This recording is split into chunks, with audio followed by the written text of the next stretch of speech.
You began as a subway performer when you were in college, and now we're sitting here with a Tony nomination. Does this make you think of those days? Oh man, it's not a day that I do not think about performing in the subways. And just to think that I'm, being considered, at the Tonys is just like, man, you know what I mean? I learned so much from any performance opportunity that I've gotten, but in particular, performing in the subway was just like, it taught me how to win the confidence of somebody who has no time for you. The hardest thing to do is to get somebody to stop and watch you perform and watch you give to them who is late to work or late to lunch, or like New Yorkers just always late even when they're on time. You know what I'm saying? And so, I kind of always perform like that. I perform like as if I'm so thankful and grateful that you've taken the time to hear me. And that's something that I learned in the subways, which is different from learning that on a dance recital stage or in a dance competition.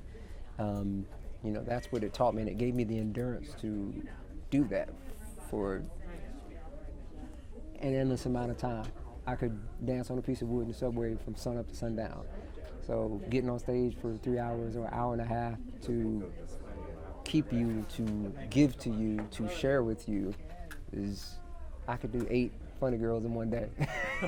You know what I'm saying? For me, in order to find and understand emotionally all of the pitfalls and the psychology, you understand? I mean, because it's not one thread, that he's responding to. There's everything is happening. So in order to understand all that emotionally required me to just rehearse at 100% all the time. And yes, it was challenging, but it's everything. You see, it's everything to be an actor and to have an opportunity to be challenged in this way is the gift and the award in and of itself. And to be acknowledged for something like that is beyond words. I didn't grow up dancing, and if you've seen the show, I dance quite a bit in this show, and it's always been, of the actor trifecta, kind of the thing I was least comfortable doing. And Bill T. Jones, our choreographer, he believes the greatest art comes beyond the lines you draw for yourself. And he's pushed me past what I thought I was capable of. And our Irish choreographers, Jason Aramis and Garrett Coleman, and our associate choreographer, Chloe Davis,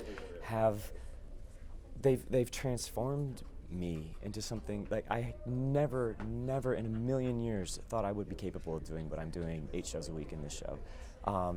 I owe all of this 100% to them. I've been working really hard, but yeah, I'm really proud of that. COVID shut everything down in March. The play was going to start rehearsals the following August and then open September and be open all through the election cycle, because it had, the political bent, that would seem to be what it was. And then when COVID happened, I thought, oh, and then the election happened, and we were all just, I thought, well, I guess that play is never going to it's not going to come back. It's like its moment has passed. So when it was offered to me again, and it came back all of a sudden, right as Broadway came back, all the elements came together to where it got a theater, and the backing came together, the producers came together. I was like, well, what? We're going to do the show? Okay, I'm in. I'm in. What it's mainly about is women being furious at having to clean up a mess not of their own making.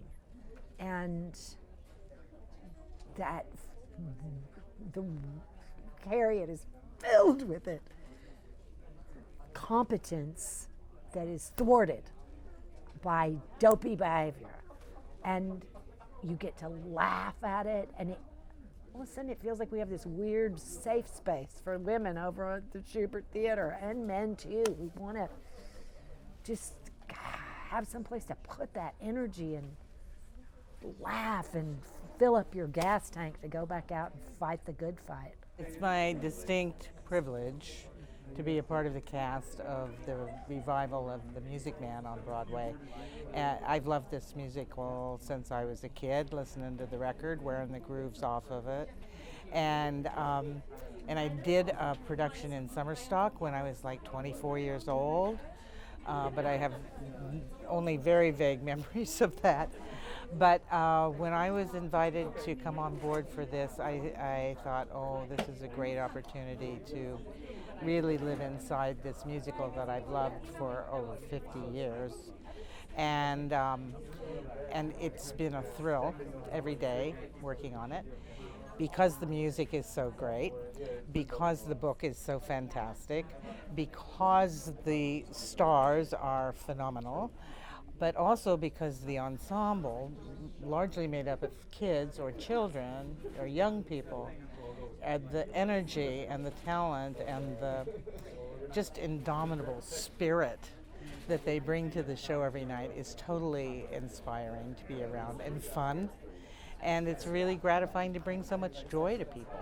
It's odd. I mean, even when I wrote it, my wife is my first reader, and I wrote it and I handed it to her and said something like, I don't know what I got here.